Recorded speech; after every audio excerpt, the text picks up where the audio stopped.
જય બાબારી મિત્રો, તો આપણા દાહોદ જિલ્લામાં આવેલું એક પ્રખ્યાત સંજેલી તાલુકાનું એક મિની રણુજા તરીકે એક મંદિર છે જે રામાપીરનું છે. અને તમે જોઈ શકો છો કે અહીંયા બીજના દિવસે એટલે કે ભારે માત્રામાં અહીંયા પબ્લિક છે, ભક્તો છે અને અહીંયા બહુ બધા યાત્રાળુઓ આવે છે પગપાળા યાત્રા કરીને, ચાલતા જઈને અને એમની યાત્રા પૂર્ણ થાય છે. અને જોઈ શકો છો પાછળ મિત્રો તમે મંદિર જે 9 માળનું બનાવવામાં આવ્યું છે આપણા સંજેલી તાલુકામાં, એને કહેવાય છે કે મિની રણુજા ધામ.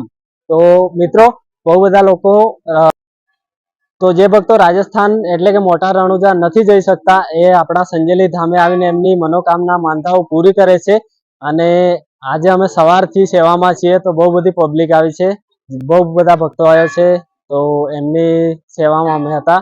અને હવે જેમ જેમ ખબર પડે છે પબ્લિકને કે અહીંયા રણુજા ધામ રામાપીરનું મંદિર છે, એમ એમ ભક્તો આવે છે. જેમ કે રાજસ્થાનથી અને બીજના એક દિવસ પહેલાથી પબ્લિક નીકળી ગઈ હતી કે અમને કોન્ટેક્ટ કર્યો હતો કે અમે આવીએ છીએ, અમારા માટે એમના માટે રહેવાની સગવડ, જમવાનું બધું આપણા મંદિરે થઈ ગયું હતું.